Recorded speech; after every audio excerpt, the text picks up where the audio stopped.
It is time to definitively prove which is the best solo board game of all time. That's right, in this edition of the Room and Board Deathmatch. This time with more death. This is the Solo Redux Deathmatch, and what that means is way back in February 2022, we crowned a champion of all solo games out there. But you know what we thought? We thought, listen, that's not enough. Now we got more voters, more people interested, and more solo gamers, and it is time to see which game holds up against the rest. So if you want a list of great solo games, you can check that out. The link will be down below in the description. It's also part of this playlist. But that's not what we're here for. This is the updated version. Because if there's one thing we love in board gaming, it's knowing the newest hotness, the newest greatest of the greatest solo game out there. And so we picked a whole new batch of solo game goodness. These that are floating right by my face right now, these are the delightful competitors that are competing in this solo deathmatch. And so there were a few rules. All of these games can be played solo. They're not necessarily solo entirely, but if you like playing with yourself, well, stay tuned until the very end, because we got a little surprise up there. It's true. The rules were this: any of the final eight, and if you don't want spoilers for that last video, well then yes, do go watch it right now, because any of the final eight were not allowed to participate in this deathmatch. Might they come back at the very end for a secret attack? Who knows? I don't know. I'm following this in real time, just like all of you. I've never claimed to know anything, and I'm not going to start now. However, I do know that Viticulture, Marvel Champions, Arkham Horror LCG, Spirit Island, Too Many Bones, Mage Knight, This War of Mine, and Hadrian's Wall, those were the top 8 from the last round, and they've been disqualified from this competition. And so what we have floating by my head are almost a brand new set of games. The only games that really appeared in last deathmatch by popular demand, they wanted them back in this one, were Final Girl, Warp's Edge, and Under Falling Skies. And that's why Final Girl and Under Falling Skies get the bye.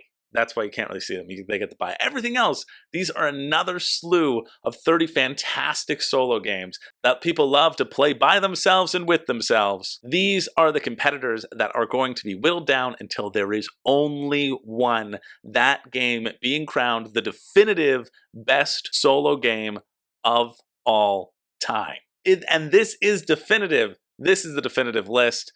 All throughout the month of September, everybody over on the Discord was voting on these games, and only one is going to emerge victorious, which we're going to cover right now. So get your votes in down below. Who do you think will reign supreme?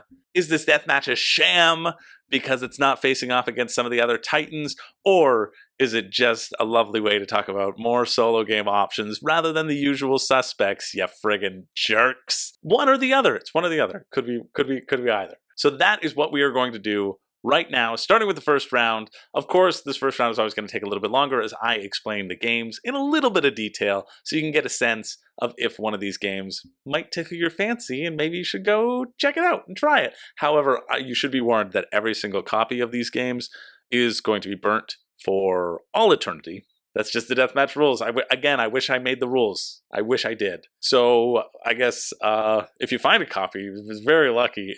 It missed the thinning, the purge, and any other horrible battle royale style game.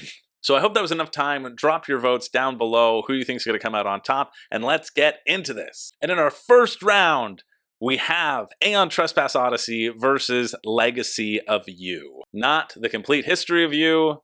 That's a different story. That's a Black Mirror episode, and a very sad one at that. As if there's a happy Black Mirror episode out there. Is there ever one? I don't think so. San Junipero? Oh, doesn't matter. We're here for Aeon Trespass Odyssey versus Legacy of You.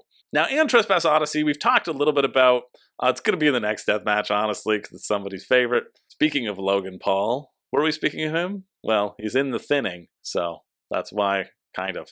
Anyway, Aeon Trespass Odyssey is this giant epic narrative campaign game where you can put it on your table and never put anything else on the table. It is a sprawling thing that if you say anything bad about, well, its creators will say that you're being unfair and it's a personal attack towards them. Don't believe me? Just ask, no pun included. So I'm not going to say anything bad about it. I can't, because I don't want to personally attack them. But it seems long and boring. Oops. No, it's this giant epic game where there's sort of three main parts to it. There's a large exploration phase, very sort of Seventh Continent-like, as you flip over cards and your Argo travels around, kind of Sleeping Gods-esque too, I think. Then there's this narrative, choose your own adventure style, where you flip through the book and read passages of narrative text and get embroiled in the story. And then there's the battle phase, where you take control of these giant titans and hop into them like skin suits and punch a bunch of big, large baddies until you win. Aeon Trespass Odyssey, where punching wins the day. It's up against Legacy of You, which is a solo-only game. This is designed by Shem Phillips of Architects of the West Kingdom fame. It's a solo-only game where you have like a little mini campaign as you go along, and you have to optimize your actions as you always do. It's your job to build the canals ahead of the impending flood, while also defending against barbarian attacks. You know, look at these people to help defend and or build your canal. Very strong, brave warriors and or builders. You can tell this is the one where you succeed, and this is the one where you fail. You really let your mentor down. You is not happy. His legacy is tarnished. But even though Legacy of You is a solo-only experience, and Aeon's Trespass says it can play up to 4 players, people were saying that Aeon's Trespass feels more like a solo game because there is so much story to be read throughout the game. So both, from the people who at least have played them, are saying that it is better as a solo experience as well. And this was a close one. This was a really close vote. In fact, when I'm checking the votes right now, it actually looks like Legacy of You would have come out on top, because I see one tiny little extra vote in there. However, it came down to a tie, an 18-18 tie. People were divided. People were talking about the value of Legacy of You is only $42 on Game Nerd, somebody said.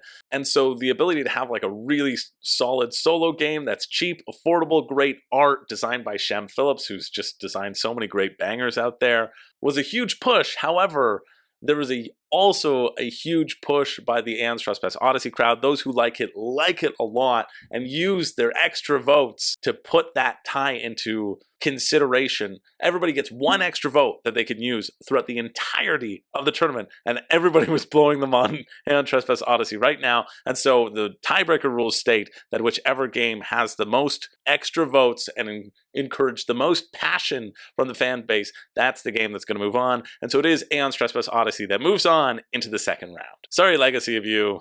Luzacy of... Okay, let's move on. Moving on to Dune Imperium versus Concordia Solitaria. Dune Imperium, which has moved up to number 7 on Board Game Geek. It was number 8 last time I checked, but now it's number 7. I'm curious, which did it just get over? Number 7? It just takes out Gloomhaven, Jaws of the Lion. Take that, Gloomhaven. Nobody likes you anymore. Ever. You've just been in a downward spiral, and that's why you're not even on this list. That's right, Gloomhaven isn't even on this bracket, and it never will be, but Dune Imperium is, and it's up against Concordia Solitaria, specifically the solitaire version of Concordia, the expansion. But we're going to talk about Dune Imperium first. Dune Imperium has a solitaire Automa deck, which you play with in a 2-player mode as well, and basically what it does is you flip up a card, and it blocks a space on the board. And so you always have somebody to compete against. If you're in the 2-player mode, it's just somebody to get in your way and screw up your plans. And if you're in the 1-player mode, that's the one who you are fighting against. And so it's incorporated both in the solo mode and in the other mode, which people have enjoyed a lot. But do they enjoy it more than the specific solitaire mode of Concordia? Concordia, the base of the game is there's going to be these 12 different colored provinces, and you're going to be building houses in all of these different provinces, and you're going to be getting a bunch of cards which give you different scoring conditions. You can see all these different scoring conditions, and it's really all the different scoring conditions that matter, that just matter more than anything else. In fact, whatever you do on the board tends to never matter, because it just matters how many cards you gobbled up, and because it's the cards that score your points based upon what you did on the board, not the board that scores your points really on the card. It's not a two-way street here. It's just the cards. But in Concordia Solitaria, you're going to be competing against an AI opponent named Contrarius, who's going to just counter everything Everything that you want, they're going to do the opposite of. And so whatever card you play also then determines the reaction of the opponent. And that's actually kind of a cool idea, is your cards determine the reaction. There's some sort of inherent balance in that, right? If you're picking up something, you're playing something, that means your opponent's going to react in a certain way. I think I find that a little bit interesting. I don't know if that would get too samey, but it sounds a bit interesting. However, it's not interesting enough to take on Dune Imperium, and it is Dune Imperium that moves forward in a very dominant 26-6 vote. Everybody is rightly justified that they don't like Concordia, and Concordia is not fun at all. That's what they're saying. That's what they're saying, and not me. It was them all along. Sorry, Concordia. You're burnt for all eternity. Moving along to another solo-only game, we have For Northwood, the solo trick-taking game, versus Distilled. Distilled is a very new game. It's something that's on my shelf that I've yet to crack open and am excited to do. Because Devin, sweet handsome Devin, gave me his copy of Distilled because he backed it, and then they were going to give him a copy. He said, just give that one to Chris. And I was like, that's like so sweet and nice for that sweet, nice boy. But let's talk about For Northwood, because For Northwood was a finalist in a small deck of card competition, and it does something that I haven't seen a lot of games do, and that is solo trick-taking. A solo trick-taking game, which feels so weird, but this is something that happens. You have to basically unite the court. That's the theme. There are all these squabbling creatures, and you're the one who has to bring peace back to the Kingdom of Northwood. And so each ruler, they're just the different suits, right? You have to win the suits of each of the leaders of all the different factions, basically. And so you have a set number of cards, but each leader also requires you to win a very specific number of tricks. They're like, I will only go with the person who doesn't win anything and lets me have everything. And you're like, okay, you can have everything. It's cool. Like, we just want to work with you. And they're like, oh, I thought I was being very unreasonable. They're like, you were, but it's okay. You'll balance out with some of the other people who want me to win everything. They're like, oh, all right. Sounds like it's a good match then. I will come over to you, at least for a little while. For Northwood, or as I like to say, Thria Hoptibia. Thria Hoptibia. I think I got that. I think I pronounced that correctly. It's up against Distilled, which plays 1 to 5 players. Community says best at 3. It doesn't say best at 1. But 66% of people recommend it at 1. And only 5 don't recommend it at 1. So that's pretty good. In Distilled, that's not a good picture. Let's get a better picture. Yeah, that's a better picture. Highland Park 10. Yeah, you could afford Kickstarter. See, you could afford Kickstarter if it was Highland Park 50. That's what you can do. Anyway, you're trying to build your own liquor. Everything you do is to get ingredients, which you then put into a little barrel, and then you choose how much to age that barrel, and then you sell that barrel to somebody who wants that barrel. Whatever the elves are making, the hobbit and dwarf malt liquor, that's what you're looking for in Distilled. You have to achieve the title of Master Distiller by having the most victory points at the end of the game. And so this one, I wasn't sure how it was going to go. Distilled remains the game that has had the most slick explanation I've ever seen at a convention. Mind you, I don't go to that many conventions, but it will remain firm in my mind that Dave Beck, who's the designer, was just like, it was like that Slap Chop commercial, going through all the components and be like, oh yeah, now we just do this, boom, boom, boom, and then oh, we do this little thing. I don't even remember it because I was in such a daze. He like hypnotized me. However, he was not here showing off the game, but you know what was showing off the game? This Thria Hopatya. That's all I need to say. It's For Northwood that moves forward in a 17 to 12 vote. Moving along, we have Horrified versus Horrified that actually loaded on my computer versus Abomination, Heir of Frankestein. And this one is one I'm excited about because both of these are not really solo games. I guess Horrified is closer to a solo game just because it is cooperative. Any cooperative game I feel like you can kind of play as a solo experience as well. So there's that. In Horrified, you're trying to take on one of these monsters, one of the monsters that are on the cover, and in fact you're trying to take on more of those monsters because you're taking on 2 to 3 depending upon your level of difficulty. And you have to navigate around this, picking up the items that will eventually kill those monsters. You got to kill them all at once. Well, you don't really, but you have to fight them all at once and kill them one at a time while shepherding citizens who are like, oh, I know there's like 3 really horrifying monsters out here, but I really need to get to that library. You're like, okay, I guess we'll run past Frankestein and his bride so I can get you to the library. They're like, thank you so much. I know it was just 2 steps away from my house, but I was really scared, so I'm glad I had you walking in front of me as bait. So that's Horrified. Abomination Era Frankenstein is a worker placement game where you are trying to reanimate, speaking of Frankenstein's monster, you're trying to make Frankenstein's monster's friend, and you're reanimating them on your own personal board as your resource cubes slowly rot and decay and become less useful for fashioning into human flesh. While this time you're also deciding how much humanity you do keep. Because, hey, if the monster wins, you don't really need humanity. But if the monster hunter wins, because there's an ongoing little battle happening, well, maybe you need to say, listen, I still have my humanity. Don't murder me, please. So different sort of varying of tracks and what victory points are worth, which I always find interesting in a game. And there is a solo mode for this game, and apparently it's a really well-regarded solo mode. It's the official solo mode, and now it'll be included in different games. They've done a lot of, like, work after the fact on this game, and honestly, I think it was a really good game to start with. I don't think you need the work after the fact, but you have a solo mode where you can fight somebody else who can get in your way. Again, in worker placement, you want something like Dune Imperium, you want things to be competing against you, and so the solo mode provides that. I didn't expect Abomination to take this one. I always feel with co-op, it does lean a little bit more towards solo play because it's designed for a group or for one person. You can just multi-hand it, regardless of how complex it's going to be, and so Horrified certainly isn't that complex. And so it is Horrified that moves on into the next round, an Abomination Era Frankenstein, more like a Burnination loser of loserstein that well, loses. It loses in a 2011 vote. Next up, we have me not clicking on the thing. Skytear Horde versus Welcome to the Moon. Skytear Horde is also a solo in the game. I know it says you can play 1 to 3 players. Absolutely you can't play 3 players. Don't even listen to it. I have a review on this one. 3 players, no, because 1 player is going to get to play the Horde, and that is just generally automated, and it's silly for somebody to do it. 2 players, I've heard 2 players is okay, but by far this was clearly designed as a 1-player game and should remain so. Skytear Horde is this sort of fun tower defense game where you have your own asymmetric deck. There are sort of 4 decks, or 3 decks in the base game, 4 if you got the Kickstarter version, and each of those decks has a different play style. There's like the Druids, which of course do their Druid thing, ramping themselves up and growing in power. There's the Ninja deck, where you just gotta win immediately or else you will die because you have no health. And there's kind of like the Balance deck too.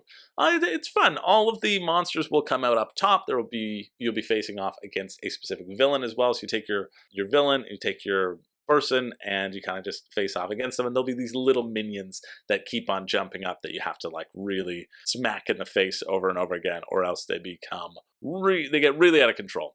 Welcome to the Moon is very similar to Welcome to the Neighborhood, Darlene. Thanks for the cookies. No, welcome to, you know, the regular welcome to your perfect home, except this one, as this image shows, gives you 8 different maps. They give you 8 different games, whereas Welcome to only gives you 1 game. This gives you 8 games, and it gives you enough of these boards for 4 players in the base box, which, it says 1 to 6 players. Maybe it gives you enough for 6 players. I certainly hope so, since it says 1 to 6 players. But basically, there's a little campaign that you can go through over the course of all of these different games and see who comes out on top as you build your rocket ship, fly your rocket ship. Spoiler alert, your rocket ship. I don't know what's going to happen. You'll probably meet some aliens. Maybe. Who knows? Very simple, though. You're going to flip over 3 cards and then choose which combo of the cards to take and to put into your sheet, scratching things off in true roll and write fashion. And so this was a close one. This was a really close one between the 2. Skytear Horde being a solid, newish solo game, a tower defense if you like that style, and Welcome to being more of that combo builder, roll and write. One of these games got the edge in a 15 to 14 vote, and it is Welcome to the Moon that moves forward. Sorry, Skytear Horde. You got only barely, but you got. Ooh, you got just like my microphone did. And it is Welcome to the Moon that sails ahead, maybe to victory. Who knows if it's going to win this whole thing? Nobody knows. I keep trying to emphasize that. Moving along, we have dark horse of the competition, Capital Lux 2 Generations. This time, it's not Dangerous Squad. Versus my favorite game, Marvel United. We like it, don't we? We like it. We don't like it. But the crux of Capital Lux 2 is, do you play your cards here for points, or do you play them in the main center to benefit from their powers? And choosing which one to do, that provides the enticing nature of the game. Ooh, look, it's bigger. That's what she said. In that tone. In exactly that tone of kind of shock and but surprising delight. Innocent delight. Better than afternoon delight. But also, at the end of the round, you can't have more in your home base than are in the capital as well. So you have to figure out how to balance those two things, and it has a robust solo mode. The hands are drafted too every round in Capital Lux, which is also another interesting thing. And to be clear, it's not the number of cards, but it's the number of values. It's value on the cards, so you keep on going back and forth. Marvel United has been talked about a ton. You are going to have these 6 different locations. You can see a partial of them, but I bet you won't see more because the only thing people care about are painting the little minis. And that's actually, you know what? Marvel United should move up on the solo, because the benefit of having Marvel United is that you can paint the little minis, and that's something you can do solo. It's really something that's better solo, right? Anyway, you have these 6 locations. You're going to be at one of those locations, and then on your turn, you're holding onto a team of heroes, and you'll play a card, and that card will have some sort of symbols on them of the 3 symbols. The symbols being victorious symbols, moving symbols, and punching symbols. And the heroic victorious symbols are used to complete events. Punching is punching villains, and moving is moving around the board. And then when the next person goes, they'll play a card and they'll get to use your symbols. That's where the co-op comes in, except all the symbols and cards feel basically the same. They do. So I'm rooting for Capital Lux here. But I know that Marvel United is a very popular game, really good for families, I feel, at co-op. And I've heard that it gets harder the longer you use it, or the more you buy, the harder it gets. The newer it is, the harder it feels. One of them.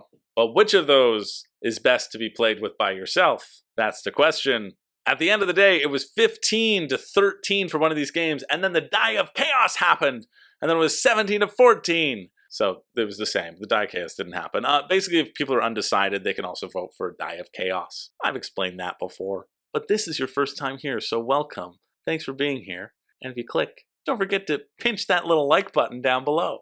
I know you're pinching the dislike button because I said pinch, but I think it's funny, and I think that we might be onto something here. Pinch that little like button. Anyway, it's Capital Lux that moves on in a 17 to 14 vote. I am so surprised that it got through, but I think there are some people who feel the same way about Marvel United as me, in terms of that it's just a bit, I got bored with it, and I have no reason to ever return to it. However, Capital Lux sounds interesting, and I like highlighting games that we haven't really talked about and you won't find on other lists, because we're the best board game channel here. Moving along to our next one, Trailblazers versus Maquis. Maquis, a solo-only game versus Trailblazers, who can play 1 to 8. Trailblazers is pretty simple. It's a tile-laying game, or a card-laying game, but the cards, you put them on a table like tiles. Or if you have their travel edition, then you put them on a picnic table with carabiners. Basically, you want to make this big old map. You're going to have these 3 main things, these main campgrounds of each color, and they'll get points depending on how long of a circle of the same color is looping back to them. You get points for making a circle down, but be careful because somebody can mess up your trail and send it off in another direction, and you'll get less points that way. And the key to this game is that you can also overlap as well. So here in the solo game, you want to create the most delightful loops anyone's ever imagined. Maquis is where you avoid patrols to complete missions versus the Nazis in this solo worker placement game. Remember, and it's weird that we have to keep reminding people of this, Nazis are the bad guy. Yeah, if you're on the Nazi team, you're the bad team. You're not a good person. You're not. You're just straight up not. But luckily, we don't have to be the Nazis in this one. in Maquis. If you want a quick solo game with a small footprint, this plays in 20 minutes. 20 minutes, you're going to place your workers out and hope that they don't get caught by the police. And hope that you've done enough to throw the yoke off the oppressors and free your homeland. Some things people were saying about Maquis is that they didn't enjoy having to secure the routes. They felt like they were only securing routes and they didn't feel like they had a lot of player agency. However, the other things that people liked about Maquis is that cross-referencing the patrol cards that come up.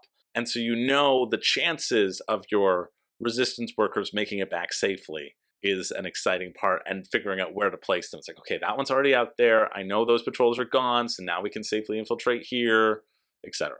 And so this one was really close. People were trying to trade votes here. Some fans of Maquis said they would trade votes for Maquis for whatever game down the line. They wanted Maquis to succeed. They wanted to put their Nazis in their place. And now that I've said that, I'm going to feel really bad when I tell you that it's Trailblazers that moves forward in a nice park instead of the fight against the Nazis. Maybe because we don't want the war, we want the peace. Let's go with that metaphor. It's Trailblazers that does move forward in a very close 16 to 15 vote. It was 14 to 14, and Trailblazers had more extra votes, so it was going to move forward anyway. And then the Die of Chaos sealed its win. Sorry, Maquis. I'll wait for the sequel. Maquis to my heart. Moving along to Meadow versus Set a Watch. On the other side of the bracket, we have Meadow versus Set a Watch. Meadow, which plays 1 to 4 players. Set a Watch, which plays 1 to 4 players. However, this one has it best at 1. Meadow has it best at 2. Will BGG know what they're talking about? It doesn't matter, because what matters here are our opinions, and no one else's. Basically, throughout the game of Meadow, you're going to have a choice of, again, your own board or some other board. Placing it on your own home board allows you to do different things than placing a token on the main board. Sorry, the main board or the bonfire board. Bonfire board being the chance to get you goals, and then you're building out your own little tableau in front of you. Set a Watch is, again, sort of that tower defense style game where you've camped for the night, you're all tired, and you're like, listen, everybody go to sleep except one person who's going to watch to make sure there isn't a whole slew of monsters coming in. Oh my god, why did I pick tonight to set a watch? Why didn't I pick the watch last night when we were in Peaceful Valley? Just horrendous. It's awful for me. But this one's easy to solo because you just multi-hand your party. You choose which one's going to sleep, which one's going to stay awake, and you go through a whole bunch of waves, some having to sleep if they've been awake for too long, and managing your party in that way, trying to get through all the waves alive and reach your destination. Because you're in a caravan. You're in a little caravan just trundling along. That's all you're doing. Dum dum dum dum dum dum. That's it. I've heard really good things about both, but I've heard Set a Watch spoken more highly in the solo community than Meadow. But it's great to know that solo Meadow is really popping, because it was a close vote. It is Set a Watch that moves forward in a 17 to 11 vote. Sorry, Meadow. You burnt. You should have taken more water in. But instead, you're just a dry hunk of grass. Moving along to At the Gates of Loyang versus Frostpunk. At the Gates of Loyang, which is by designer Uwe Rosenberg, versus Frostpunk, which is by designer Adam Kwapinski. At the Gates of Loyang, since it is by Uwe Rosenberg, this means, A, that the solo mode is probably robust, as most of Uwe's games have a solid solo mode. Uwe was doing solo modes before a lot of other people were doing solo modes, and that's one of the benefits to his lovely chunky Euro games. And you also know that it means you're going to be producing goods and selling them to customers. You can do as many actions as you want, but they're limited by the amount of goods and the amount of cards that you have, the cards representing sort of your helpers on your farm. Get those goods out to market as quickly as you can. Frostpunk, the board game, is this giant, ostentatious tower of a board game. I think this is the Kickstarter. I don't think you have to get it. If you did, that would be ridiculous. But basically, you're managing a colony in the winter. The winter is cold. It's very cold there. It's like being in a gazebo late at night. Well, it's raining with no heater. It's cold. But sometimes you just gotta live with where you are, because this is a nicer background and the people will love it and love you more. Again, hit the like and subscribe. Frostpunk is a huge table hog, which is probably why you only want to play it solo, because you won't be able to fit anybody else in your house. And so you have to manage the fate of your people. Are you going to treat your people just like a resource? A resource? Yeah, you got to treat them like they're hunks of meat, because sometimes it's cold in the winter. It doesn't have the incredible art design that all of Uwe Rosenberg's games have, right? Ugh, ugly, gross. Here, beauty, perfection, right? Anyway, some people were saying in Frostpunk they'd just rather play the video game because it's pretty similar. In Loyang, there's no automa. You're just basically playing the game as you would in multiplayer. and that tension of deciding to move up the prosperity track by spending your money, which is the win condition, or spend your money on improving your farm. That's always a juxtaposition that you have to have. But all the pushes for Gates of Loyang fell on deaf ears, and it is Frostpunk that moves forward in a 14-10 vote. Moving along to another Uwe Rosenberg, back-to-back occurrences. This is the Oranienburger Kanal versus Warp's Edge. Warp's Edge favorite from last solo match, or well, not really the favorite because it didn't make it into even the quarterfinals. So good on you, Warp's Edge. Maybe it'll do better this time. It's up against Oranienburger Kanal, which I was told before this match began that this was one of Uwe Rosenberg's best designs ever. I was told that. I was like, wow, I cannot wait to hear all the great discussion about the Oranienburger Kanal. It was on GameFound, it was a very small print run. It's out of print probably. Nobody's ever going to get it other than that little run because no one cares. As you create a little network, a canal network where you're placing your buildings all around, I heard from fans that they were fervent about it. They were so passionate. All they could do was they couldn't wait to talk about the glorious nature that is Oranienburger Kanal.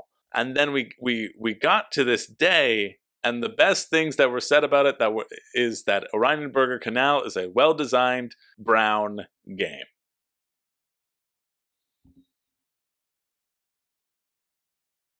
So it's Warp's Edge that moves on. Warp's Edge, which we can talk about a little bit later. Warp's Edge, which should be, if you've looked up solo games, you've probably found this on a few lists. It is a bag building game where you're behind alien lines and trying to get back and destroy the mothership before the mothership destroys your planet. Warp's Edge moves on to little and basically no effort in a 22-7 vote, where I expected some people to stand up and fight for it, and in fact, all they did was let me down. So because of that, all copies of Oranienburger Kanal burn, and no one should ever play it ever again. But it was for only 1 to 2 players. Could have been a great solo game. Unfortunately, it got. Next up, we have G.I. Joe, the deck building game versus Cartographers. G.I. Joe, a Renegade Games deck builder, is, your standard deck builder, but this time with more Joe brah.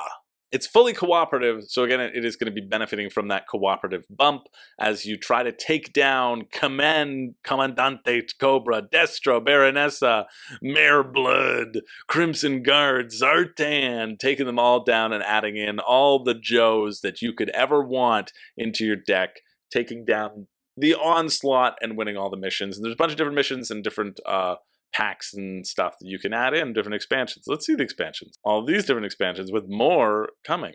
Yeah, I've heard really good things. It's up against Cartographers, which is another roll and write game where, oh my goodness, look at the amount of effort that this person has put into designing and drawing their little map. I guess that would be fun as a solo game. You could put that sort of artistry into it. This is more what mine looks like when I play, and even still, that's really nice, and they put colored pencils on it.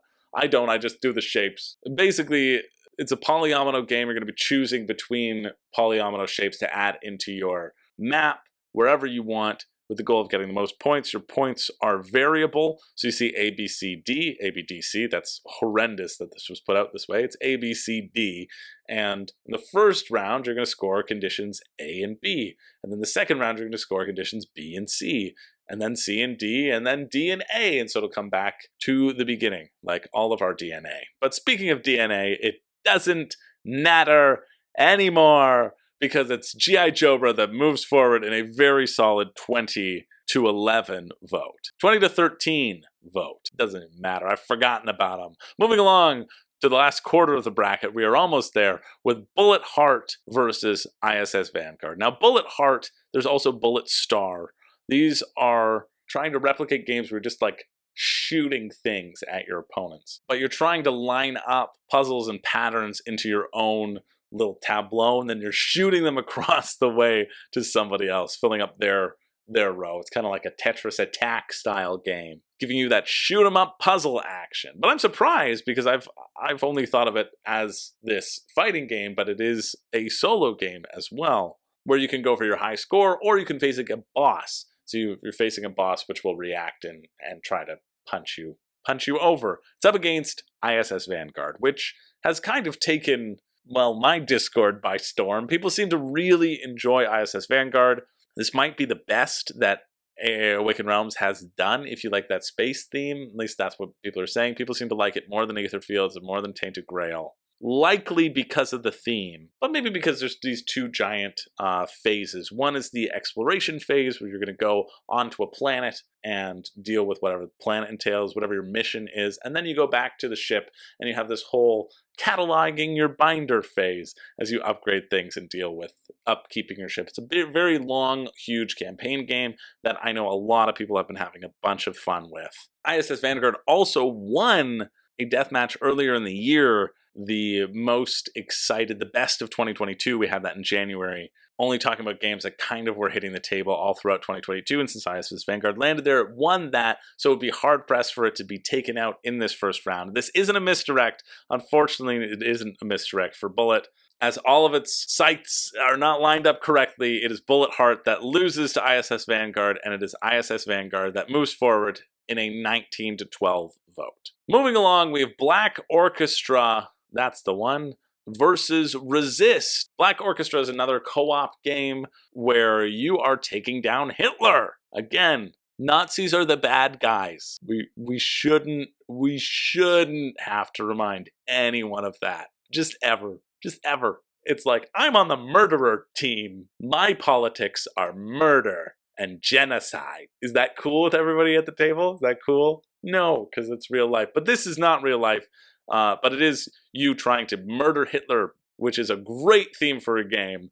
You might get caught by Hitler's guards, which it won't be that great. But you want to take down Hitler, you move around from place to place, you're leveling up like sort of the threat level as well, and you go to each individual area can allow you to do something different, but the chances of you being caught out are also there. Resist is a solo-only card game, which is going to be re-implemented by Witchcraft. That was just recently on GameFAQ. I think Witchcraft does look better if you're deciding between the two. There's just been some like minor quality of life tweaks, but it's basically the same game. You're going to have these cards, and these cards are multi-use. You can stay hidden, and then you can keep that card to use on another round, or you can reveal them. They've been revealed as traitors or resistance fighters, which means their cover's blown, but you get to use their super ability because they're like, ha ha ha, it was me all along. And that, of course, allows you to achieve your goals a little bit better and a little bit easier than you might otherwise. And so whether or not it's to do with the exclamation mark at the end of the title, we will never know. But what we do know is that it is Resist that moves forward in a 19-10 vote. Hitler once more has fallen, and that's always a good thing. And finally, we've reached our last matchup of the bracket. We're going to really start cooking after this. I know I always say that, but it's the truth. We have Terraforming Mars, Ares Expedition versus Bounce Off. And so we're going to get to Terraforming Mars in a second, but I gotta come clean about something. Because here's the thing.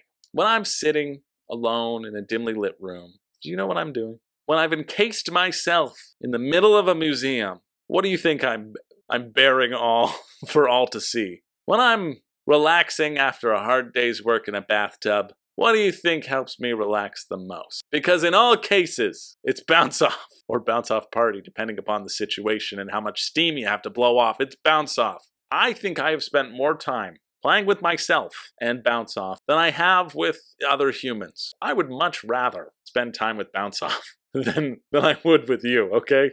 I just make these videos as an excuse that I can talk about Bounce Off to the world. And you know what? I'm a jealous little binge. I'm a jealous little Bounce Off binge myself, and I don't want you to have that. I want Bounce Off to be for me and for me alone. It is my solo game, and no one else can play it, because then I wouldn't be playing by myself or with myself. I'd be playing with you. Or you would be playing with me, and that just sounds, that's a cute cat.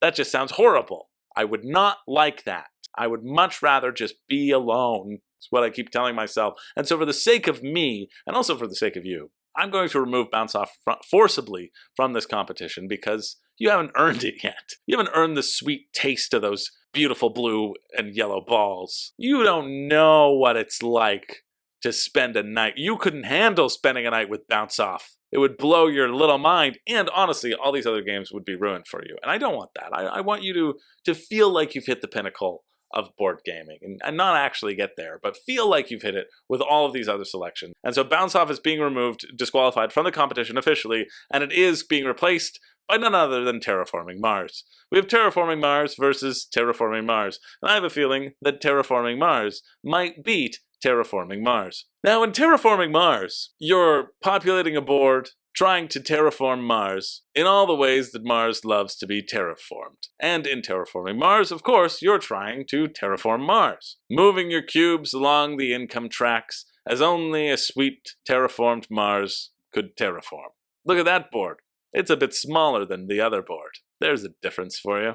Now, Terraforming Mars, not to be mistaken for Terraforming Mars, but Terraforming Mars also has an expansion called, you guessed it, Terraforming Mars. This expansion, which adds in a bunch of crises to the mix. There's a crisis on Terraforming Mars. There's no crisis on this Terraforming Mars. There's only a crisis on the other Terraforming Mars. Anyway, one of these Terraforming Mars is sure to overcome the other Terraforming Mars. What if I told you that there was a fire burning deep beneath both Terraforming Mars and Terraforming Mars, and that the people weren't satisfied with a double dose of Mars, and the people wanted to see all of Mars burn? What if I told you that neither of these games deserves their spot in the solo bracket of domination? What if I told you that both of these games were burnt by the masses and a new challenger would emerge from their grave to take on the brave competitors? What if I told you that both were burned in a giant molten fire of disaster? Well, that's exactly what happened. It's the fires that win. It was 17 votes for the Flame, 12 votes for Ares Expedition, and 9 votes for regular Terraforming Mars. That obliterates both of them in a 17 to 12 to 9 vote. What will replace it? I don't know. More intrigue, you say? That's right. We keep this solo bracket popping. We have reached the round of 16. Now we're going to really ramp it up. The only 2 we have to cover, well, 3 now, are the 2 that got the bye, and then our mystery guest that's going to come in are your favorites still in the competition. This is what the bracket currently looks like going into the round of 16. Let's see who's going to end up on top. Who will face off against a even greater foe at the very end? I don't know, but we're going to get right into it with Aeon's Trespass Odyssey versus Final Girl. Yes, Final Girl is our first member of the bye. It re-implements Hostage Negotiator, and basically there's this whole feature film system. You get the base game, and then you have to buy one of the feature films. And the feature films will contain a villain and a map. And you can mix and match these villains and maps in Final Girls to your own little characters as you work to take down. See, here we're taking out Hans at Camp Happy Trails, but you could also fight Hans at Circus Happy Trails, and you could also fight Hans at My Mother Gertrude's house. Any of these maps exist, don't look them up, and you're going to have these little skills where you'll roll to see if your skills activate. If they do, great. If they don't, you've tripped over yourself. Final Girl just recently wrapped up its 3rd series, so it has a total of 15 different villains and maps. 16 if you count their Krampus one, which I'm going to.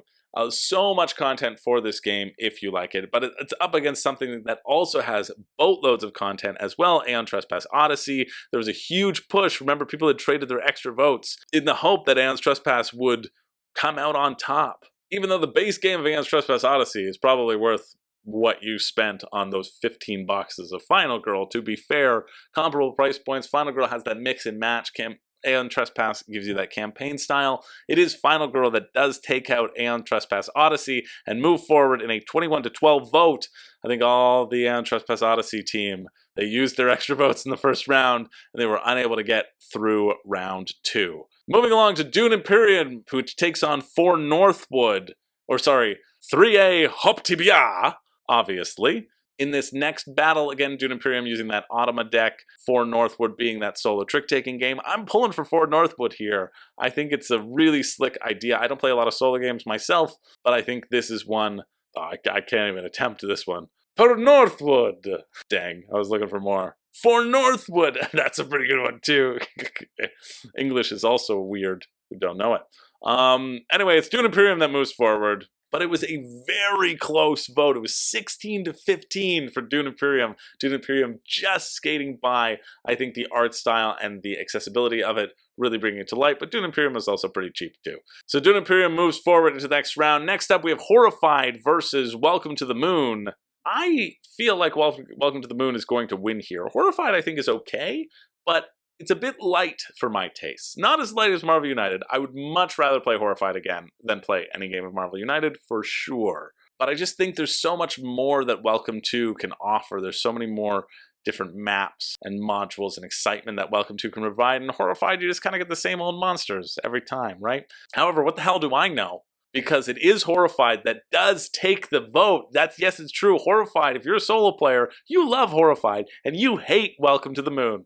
That is your official stance. It is Horrified that moves forward in a 16-13 vote. When I check back now, it is an 18-13 vote. And it is Horrified that moves forward into the next round. Sorry, Welcome to the Moon. You gone. I expected Welcome to the Moon to kind of be our Hadrian's Wall replacement here, but it was not to be. Next up, we have Capital Lux 2 versus Trailblazers.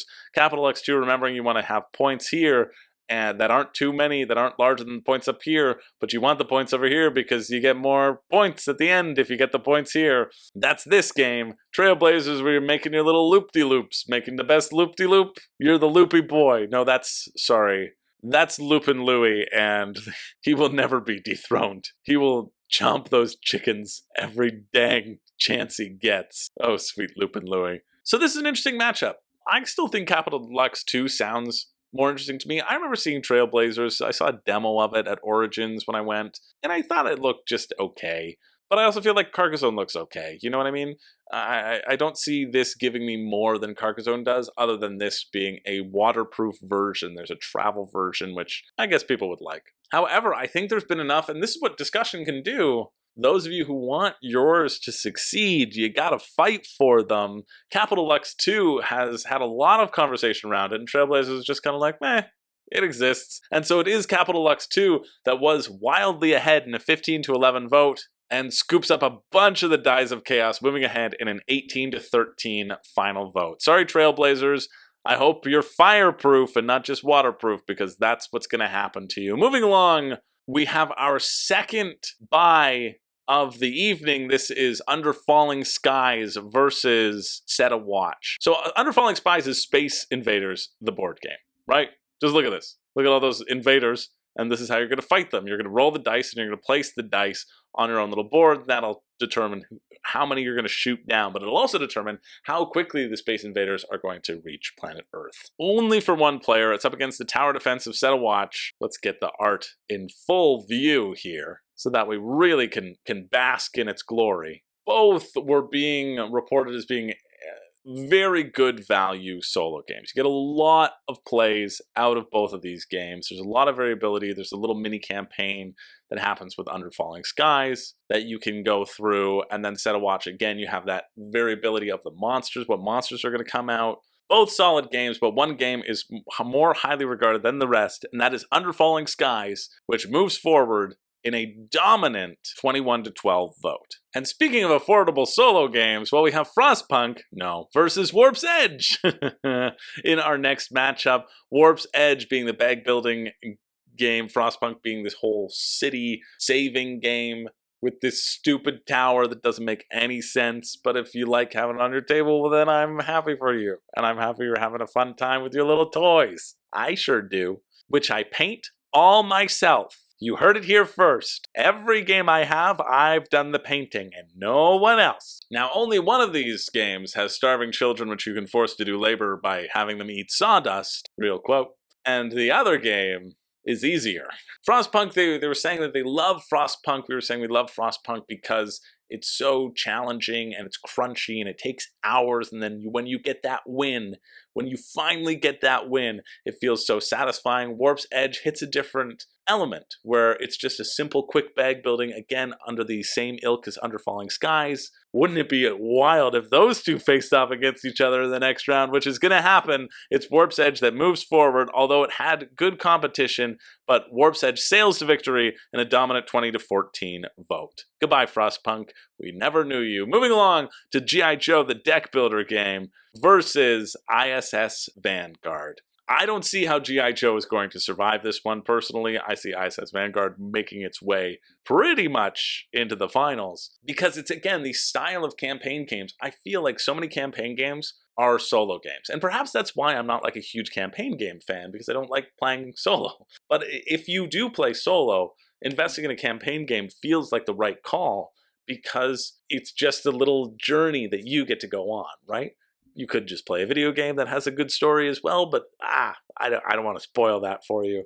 The G.I. Joe does have this cooperative deck building experience coupled with an awesome theme from a great company, and it does come forward with a valiant effort. However, it is ISS Vanguard that moves forward in a 17-12 vote. And finally, we have Resist versus What's This Rising from the Ashes? Is it something from a previous matchup, or is it something completely new? It's something completely new! Chip Theory Games had to be represented in this. No, not with Hoplomachus. No, not with Too Many Bones, but with Cloudspire that enters the competition. Premium health chips and all. I know I just needed to say that, and I have all of you dripping wet with excitement, with sweat. I meant sweat. Perspiration. It's against Resist, and I am resisting against the allure of premium for the sake of premium. Resist gives you a lovely little card game for a cheaper price. Cloudspire makes you spend hundreds of dollars on learning a faction that no one will ever play with you because it is too complicated, and so hopefully you do enjoy the solo mode because no one's ever learning this game with you at all. In this 4.36 complexity. Get out of here. However, it's influenced by tower defense and MOBA. Wait till this loads. Multiplayer online battle arena. You're going to be moving around on these neoprene mats, and there's also going to be these giant spires. Let's see if there's a picture of one. Well, that's kind of spire-ish. It's a stack of chips. They're like, what else can we use these chips for? Spires? Kind of look like a tower. Yeah, let's do it. Let's make a whole game based on that discovery. You're going to play, here are the spires. You're going to play as a different faction and put these spires on the map and try to take down these different scenarios. I've seen it played. It looks pretty cool. What is funny, though, is that when talking about Cloudspire, somebody's like, I've never learned it. Someone said, yeah, it takes like days to learn, but it's worth it. It kind of feels like Warcraft 3. And they said, fly out, I'll teach you. And they said, I can't afford it. Although, maybe, depending where you live, the cost of a flight could be cheaper than the cost of Cloudspire. Certainly the all-in. Definitely the all-in. Flying anywhere? Or an all-in of Chip Theory Games? Chip Theory Command Games? Probably the all-in. Anyway, it is, unfortunately, Resist that falls, and it is Cloudspire that moves forward in an 18-11 vote. And so we are here at the final 8. The final girl countdown begins now. These are the quarterfinals. Will they be facing off against an even more treacherous game later on? Yes, they will. I can't make that more clear. Can't make it more clear. And yet there's still going to be people in the comments that say, wow, you didn't include this.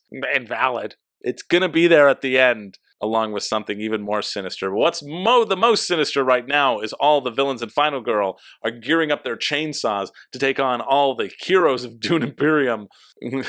All of the 15 serial killers and girls in Final Girl are going to take on friggin' Baron Harkonnen and Atreides working together. My money would be on the serial killers, but I'm not sure. It was a close one. The votes came in 19-13 for the winner. Now they're 20-13. More people add their votes at the end, and I think it's kind of fun because then when I'm going through and doing these recaps, I get to see people who missed the vote on the day, right? Every single one of these votes takes place on a day, and so sometimes you're away. Sometimes you're away for a whole week. Shout out to James for taking care of the voting in this last bit. I'm sure no shenanigans will occur under my vote.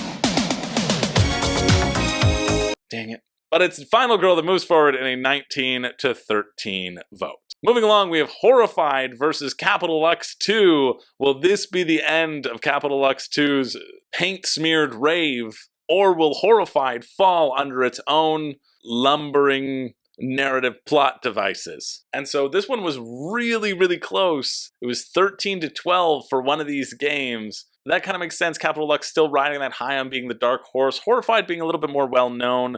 And it's not bad, it's just a little lighter for my tastes. And so if I'm going to play a solo game, that's when I'm going to be playing all the complex games that I can never get to the table. Although that's not true. I'm just going to play a game that is fun. I'm just going to play a game that's fun. Like, I'd play Everdell solo because I like it. And you know what people like? Not Horrified. It is Capital Lux 2 that moves on into the semifinals? What is this? Capital Lux 2 getting its time in the sun makes me want to check it out. I'm very thrilled that this underdog has moved so far up. But speaking of thrilling battles, we have Under Falling Skies versus Warp's Edge. I feel like I hear about these two games a lot compared to each other. I'm very excited that they're facing off against each other right now. They're both a similar price. They fall into that same time category. What does Board Game Geek say? 30 to 45 minutes for Warp's Edge and 20 to 40 minutes for Under Falling Skies, right? Dice rolling's a little bit quicker than bag building. I guess you gotta sort the tokens in Warp's Edge afterwards anyway. Under Falling Sky is coming significantly higher on Board Game Geek at 213 versus Warp's Edge 681, but they're both around the same, right? I don't know which one I would pick. I think I like bag building more than I like dice rolling personally, so if I had to choose one, I'd go for Warp's Edge as my preferred alien smushing game. But yeah, they both are really well regarded. However, one of these games is going to beat the other in a 17 to 10 vote, and that game aligns with my pick. It's Warp's Edge that moves forward into the semifinals. Under Falling Skies, unfortunately, falls under its own weight, can't break through the stratosphere, and the Space Invaders burn it all to the ground. Warp's Edge moves forward. And finally, as vying for our final spot in the semifinals, we have ISS Vanguard versus Cloudspire. Two beautiful games. Two games that you could really sink your teeth into. ISS Vanguard for, again, the campaign element of it, and Cloudspire for its strategy-dense, different asymmetrical factions. Great production quality. All that lovely stuff. Premium minis versus premium health chips. And we had a lot of conversation about who Awakened Realms games are for. And we kind of settled that a lot of them are just solo games. I'm still excited to play Aetherfields with Brandon and Zach. We have a 3-player game that we started. I was playing Tainted Grail 2 players with Renee, but with all the narrative and the different elements and the large requirement and time requirement that each of these games put forward, they feel solo-esque, you know? And ISS Vanguard feels solo-esque tacked on. Cloudspire you could play with other people, but again, you're probably going to play a little bit by yourself to get the full experience out of it, just because it is so complex. But it is ISS Vanguard that moves forward in an 18 to 9 vote. So we have our final four.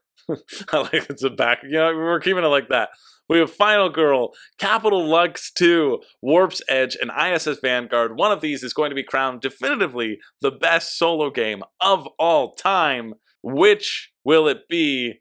Will they be able to face off against an even stronger darkness that lurks just around the corner? We'll have to wait and see. But first off, we have Final Girl versus Capital Lux 2. I mean, I can't really draw this out. It would be wild. It would be wild and crazy and would devalue this competition if Capital Lux 2 moved forward into the finals. It would, because Final Girl, people love the system so much, and Capital Lux 2 is our underdog pick. Our dark horse of the competition, like I said at the very beginning. You didn't believe me, but it is. And so it's Capital Lux 2 that moves forward. Just kidding, that was a fake out. It is Final Girl that moves forward in a 19 to 10 vote. Capital Lux 2 moves forward into the bin, into the garbage bin. It's Final Girl that moves on to the finals, fittingly, and it's going to be facing up against Warp's Edge or ISS Vanguard. Two titans with completely different feels to them, but both taking place in space, so might as well be the same game, right? It's probably the same game. It's probably the same game. As I'm going through the Discord, I had looked through, but I didn't realize that James said that he wanted to thank those who stuck with me the last week, as I had the honor of guest hosting the bracket while Chris lost himself at the second annual WSBG Wicked Spicify Booty Gauntlet, and I didn't give that acronym the appreciation that it deserved. And I'd like to formally give that right now. Yes, WSBG does stand for Wicked Spicify Booty Gauntlet, not World Series of Board Gaming. And if I can, the rebrand for the World Series of Board Gaming will happen imminently. And so I don't know what I'm expecting to happen here. I feel like Warp's Edge is going to move forward and dethrone ISS Vanguard. I've got that feeling in my bones, in my too many bones. Wait, ISS Vanguard beat too many bones. Oh no, maybe it'll beat Warp's maybe it'll beat the maybe it'll beat the maybe it'll beat the Warp's. Maybe it'll be, maybe it'll beat the, maybe it'll be, I just keep moving these back and forth just so you know that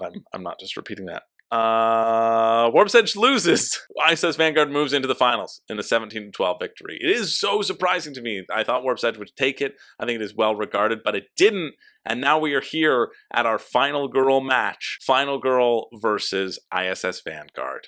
Oh, wait a minute. Sorry, what's this? There's something lurking in the shadows, something lurking in the night. A surprise addition into the finals. We have the Night Cage. The Night Cage bursts its way onto the scene, into the finals. We have Final Girl versus ISS Vanguard versus the Night Cage. For those of you who don't know me, well, you know that I love the Night Cage. I love the Night Cage, and the Night Cage is definitely a great solo game if you want to just spend your time going, hey, did I draw the right tile? No? I guess I'll see if I draw the next correct tile. Oh, did I draw another one? You might as well just sit on the ground with a deck of cards and flip it over and say, ooh, I hope I get all the kings to come up soon, or else I lose. This is a fun game.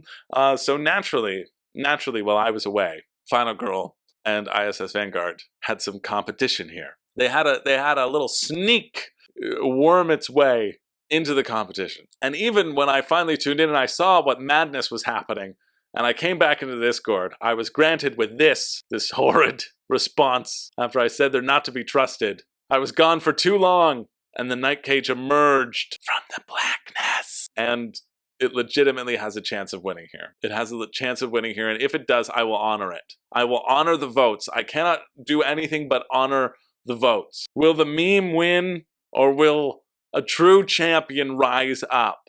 Honestly, I don't care if ISS Vanguard wins. I don't care if Final Girl wins. I just need Night Cage not to win. Now, the votes were split, and I'll tell you that the Night Cage got 11 votes. There are no extra votes here, and that may not seem like a lot, but ISS Vanguard got 9 votes. The Night Cage beat ISS Vanguard. Just let that sink in for a little bit. Don't take these results as gospel. These are trolls, and they are not to be trusted. They look like this is a real image of them sneaking up to the voting booths. You know that concept of people voting twice? This is the only time, where those spooky little hands are coming out to tickle you. Yeah, this is the only time when people are voting for the Night Cage. Night Cage got 11 votes. ISS Vanguard got 9 votes, and I said the vote was split. If you were counting, you know how many votes we get on these, on average. So Final Girl, well, this title of Horror Awaits never was more true. The horror that would await if Night Cage were to win this, I don't even know. I don't even know what video I could make. Thankfully, that doesn't need to happen because it is Final Girl that moves forward in a 14-11-9 vote. Yes, Final Girl had the bye, outlasted a bajillion hours of Titans trying to crush her, punched that spice worm in the face, took out the Dark Horse Capital Lux, and finally defeated the trolls of the Night Cage and the space planets of ISS Vanguard, and moves ahead, being crowned the champion of the solo deathmatch. Yes, this is the definitive best solo game of all time. That's it. That's what we're gonna... Wait, what is this? What is this? What are these? Another twist, you say? From the past? That's right, we have Mage Knight and Arkham Horror LCG taking on Final Girl. This is the ultimate bonus round. If you didn't tune into last solo deathmatch, we had Mage Knight obviously emerge victorious. Arkham Horror LCG was right behind it, and both of these champions are here once and for all to take out the potential winner of this match. Can Final Girl stand up against it? We're going to find out right now. Because listen, I get it. If we're crowning the definitive best solo game of all time, well, we've got to have a pit against the best games of all time. Woo! Let's get this showdown ready, baby!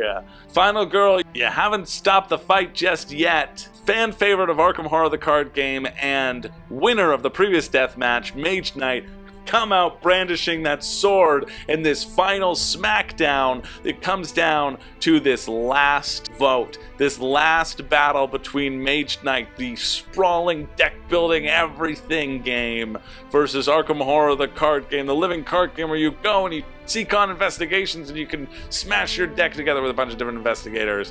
And Final Girl, the solo only game of saving yourself and some civilians. And so Mage Knight, as our reigning champion from last time, I wanted to give it this opportunity to defend its title, because generally it's just the community has grown, right? The last time we had this solo match, we had less people on Patreon, we had less people voting over on the Discord, but it's pretty well regarded that Mage Knight is one of the best solo games ever. However, in this vote, this is all that matters. Mage Knight only gets 5 votes. Only 5 people showed up to battle for Mage Knight. Mage Knight comes in 3rd. Arkham Horror the card game gets 10 votes. And Final Girl gets 13 votes. Final Girl is the reigning champion. It is Final Girl that earns their spot. Yes, I thought there was going to be more fanfare. I thought it was going to draw this out longer. No, Mage Knight is garbage. The results of February 2022 are garbage. We are living in the present time. Series 3 putting Final Girl over the edge. People love the Final Girl system, and it is official that Final Girl is the best solo game, definitively, of all time. It has taken out Mage Knight, even though it was in Mage Knight's bracket way back when, and it lost to Mage Knight back then, and this time it won. Maybe it was because the vote was really quick and I didn't tell anybody because I wanted it to be a big surprise. Who knows? It doesn't matter. Final Girl wins this deathmatch in a 13-10-5 vote. That's it! That's it for the deathmatch. Congratulations to Final Girl. If you want to participate in these daily votes, you can always sign up for Patreon down below. Or don't worry, because I will always bring you a recap of all the madness, all the action that happened in these videos as well. Thank you for being here. Again, don't forget, hit that like button. I'll see you in the next one. My name is Chris George. I do not have a catchphrase. Well, let's hear it one more time for our champion, Final Girl. Yeah, that's right.